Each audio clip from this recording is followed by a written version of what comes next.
interactuando con el público en tiempo real. Estamos leyendo el libro Otro de Marian Rojas Estapé, que se titula Cómo hacer que te pasen cosas buenas. Y ahora justo ayer empezamos a leer sobre el perdón. Y dice la doctora que este libro, que no llega a ninguna conclusión en este tema del perdón, porque en última instancia se trata de un tema de conciencia, representa un clásico sobre el perdón y la reconciliación desde diferentes puntos de vista, tanto religiosos como personales, muy de acuerdo con lo que estamos viviendo al día de hoy en la Semana Mayor. Dice así: perdonar no significa aceptar que lo que la otra persona cometió fuera aceptable o comprensible. En ocasiones el crimen es tan atroz e inhumano que no existe forma de descifrar la conducta del otro para que ello produzca un alivio. Pese a todo, aún en esos casos, el perdón es necesario porque el dolor que genera no merece estar anclado en tu mente. Por culpa de esa herida, de ese veneno, de ese resentimiento, puedes convertirte en alguien amargado al no ser capaz de soltarlo. Perdonar alivia el dolor causado, evita el resentimiento y por ello abre a la víctima las puertas del futuro que, sin él, estarían inevitablemente cerradas. La capacidad de perdonar es exclusiva de la víctima, no depende del arrepentimiento de quien provocó la ofensa. El perdón libera de cargas y ayuda a seguir adelante, aunque la causa sea terrible, aunque el que la provocó no se arrepienta. En mi experiencia clínica siempre compensa.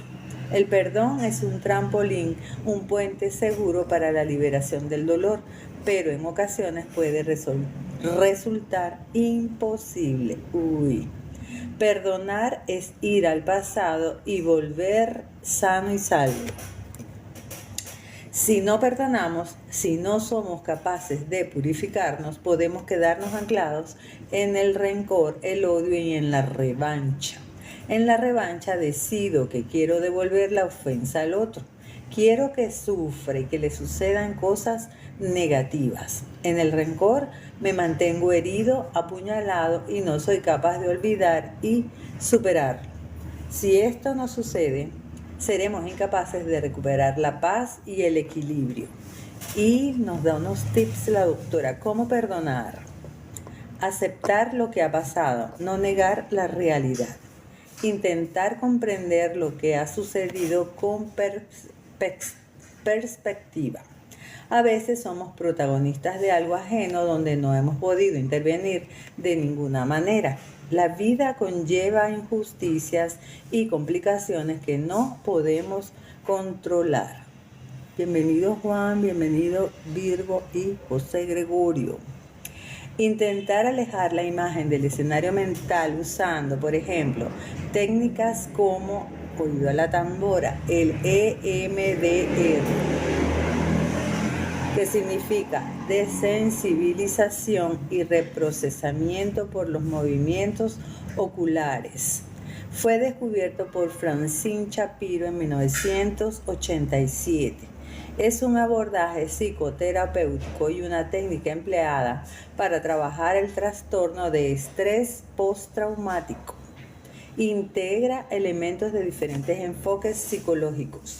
Usa la estimulación bilateral mediante movimientos oculares, sonidos o tapping, golpecitos, por lo que se estimula un hemisferio cerebral cada vez. El EMDR presenta múltiples estudios de validación científica. Es útil para pacientes con traumas severos, como muertes, atentados, abusos psicológicos o físicos, u otros eventos difíciles que han bloqueado al paciente por alguna u otra razón. Giovanna, bienvenida. Lo empleé, la doctora, en Camboya con resultados muy satisfactorios.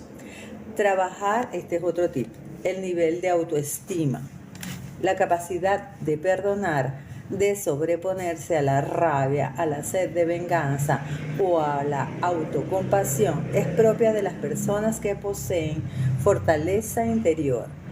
Si ante un acto grave quien lo sufre es capaz de sobreponerse y perdonar, está haciendo una exhibición de seguridad en sí mismo propia de alguien con autoestima sana.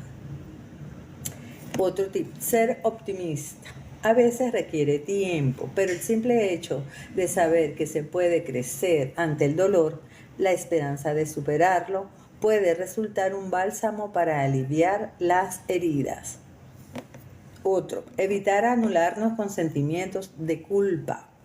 Cuidado con convertirnos en víctimas. Hay personas que ante una fatalidad se encierran en sí mismas y evitan progresar. Acudir a hechos pasados para autojustificarnos una y otra vez nos acaba enquistando, deteniendo nuestra trayectoria vital. Mirar hacia adelante. A perdonar se aprende cuando a uno le han tenido que perdonar. Es un ejercicio sano rebuscar en nuestro pasado reciente, en nuestra propia vida, el perdón de otros. Sí, a veces se olvida. Sigo. Gracias por estar allí. A perdonar se aprende, ver a la otra persona como digna de compasión. Decía Juan Pablo II, no hay justicia sin perdón, no hay perdón sin misericordia. ¡Wow! Esto está bacán. Hay que tratar de sustituir lo negativo por sentimientos poderosos como la compasión y la misericordia.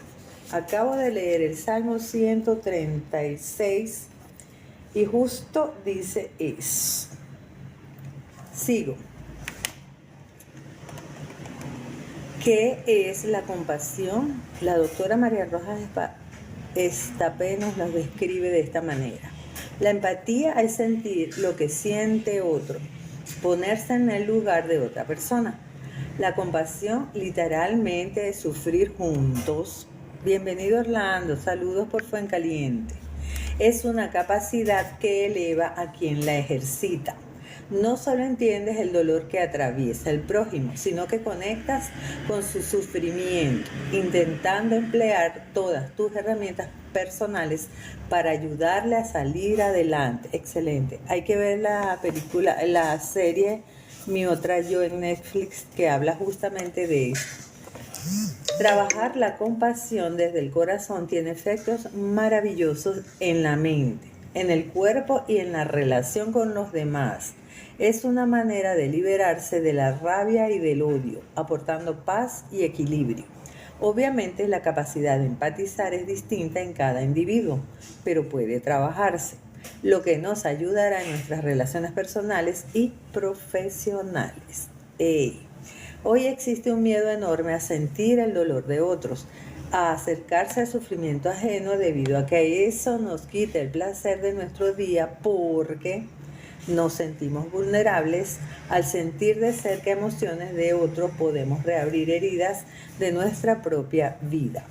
No somos capaces de ayudar y surge la frustración de sentir que no se es útil. Nos angustia sentir demasiado y llevarnos el problema a casa. Esto sucede en ocasiones en las terapias o en casos de personas muy sensibles. El dolor escuchado es tal que uno sale excesivamente removido. Por lo tanto, es muy necesario conocerse y saber hasta qué punto podemos entregarnos a los demás sin medida. Uy, no me imagino el trabajo de una psiquiatra. Qué rudo. Sigo. Vivir angustiado por el futuro, el miedo y la ansiedad. Y nos va a ilustrar con un ejemplo de ello. Esto me encanta. El caso de John. John, varón de 35 años, estaba trabajando en las Torres Gemelas el día 11 de septiembre del 2001. Se encontraba en la segunda torre. Bajó las escaleras a la velocidad del rayo, consiguió salir del edificio y permaneció varias horas entre los escombros. Al darse cuenta de que había resistido a un ataque terrible, buscó a otros supervivientes entre las ruinas. Sentía la muerte de cerca mientras gritaba desesperado, buscando restos de vida entre los cadáveres que le rodeaban. ¡Qué impresión! Varios de sus compañeros fallecieron ese día. Meses después no era capaz de estar a oscuras. Tenía pesadillas recurrentes en las que se levantaba sudando y chillando. No fue capaz de subirse a un avión hasta muchos años después. Uy, me pasó. No iba a La Guaira. Como 10 años tuve sin ir a La Guaira después del deslave. Su mente se bloqueaba con facilidad y su cuerpo se tensaba con pequeños sonidos, imágenes o recuerdos de aquel día. John precisó terapia durante años para superar su angustia, su trauma y su miedo atroz. Empecemos por el principio. La doctora le va a hacer un análisis. El miedo nos acompaña desde el nacimiento. Es una realidad que ha existido siempre. Sin miedo seríamos criaturas insensatas e imprudentes.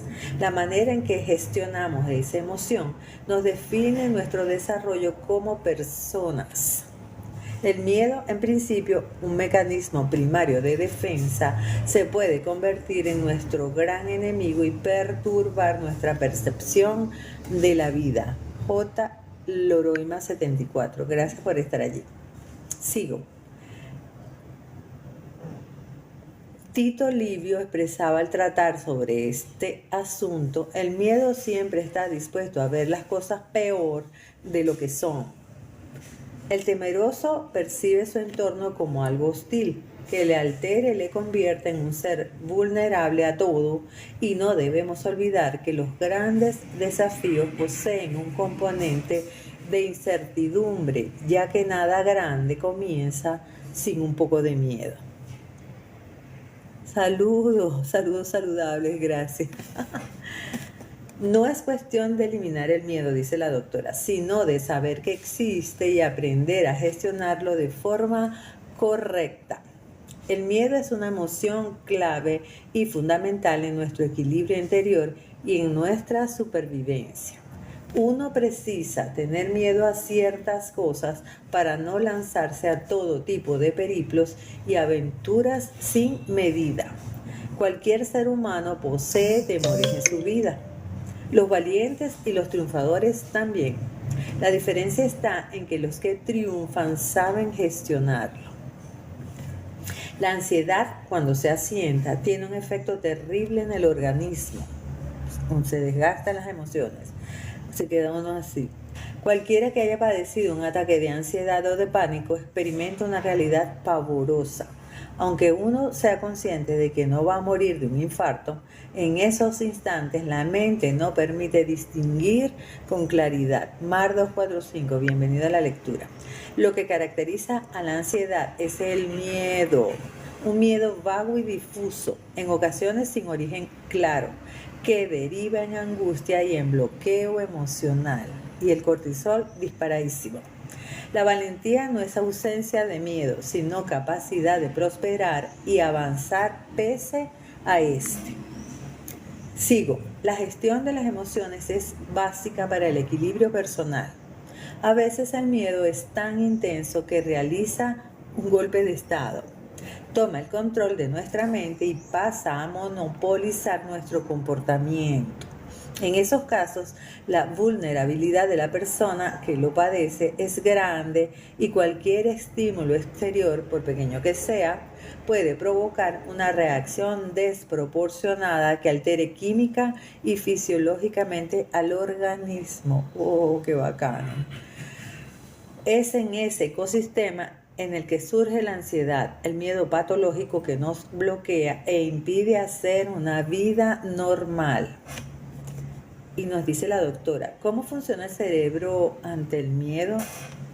Luis Torres, bienvenido. ¿Qué sucede exactamente en la ansiedad? El centro del miedo se encuentra en la amígdala cerebral, localización físicamente pequeña, pero muy relevante en nuestra vida y comportamiento. La amígdala, según estudios recientes, está activa en la gestante desde el final del embarazo. Tiene una gran capacidad para almacenar recuerdos emotivos y reacciona dependiendo de las emociones que surgen. Procesa la información relativa a las emociones y avisa al cerebro y al organismo del peligro. de que algo no va bien, activando la respuesta o reacción de miedo o ansiedad. El hipocampo, fundamental en la memoria y el aprendizaje, codifica sucesos amenazantes o traumáticos en forma de recuerdos. Un caso real de mi propia vida, de la vida de Marian Rojas. Estaba estudiando primero de medicina. En épocas de exámenes, muchos acudíamos a la biblioteca de la Universidad Autónoma en Madrid porque no cerraba por la noche y había buen ambiente de estudio. Tenía examen de física médica al día siguiente, 13 de junio. Recuerdo la fecha ya que ese día es mi santo e iba a celebrarlo por la tarde. Había quedado en la biblioteca con 2 amigos que estudiaban ingeniería para que me explicaran mejor algunos conceptos que me costaba entender. Salí en torno a la 1:45 de la madrugada de la biblioteca, cogí el coche y volví al centro de Madrid. Circulaba por una vía de doble carril bien iluminada. No iba especialmente rápido, pero de repente, en una curva vislumbré un coche que se dirigía en dirección contraria hacia mí. Aquí ya estaría acostumbrada. Tengo grabados en mi retina los faros del coche a pocos metros de distancia. Pegué un volantazo y lo esquivé. Me latía el corazón a 1000, me temblaba el cuerpo. Me paré en el arcén a pocos metros y me eché a llorar. De repente escuché un golpe seco, terrible. Miré hacia atrás, pero no alcanzaba a ver nada.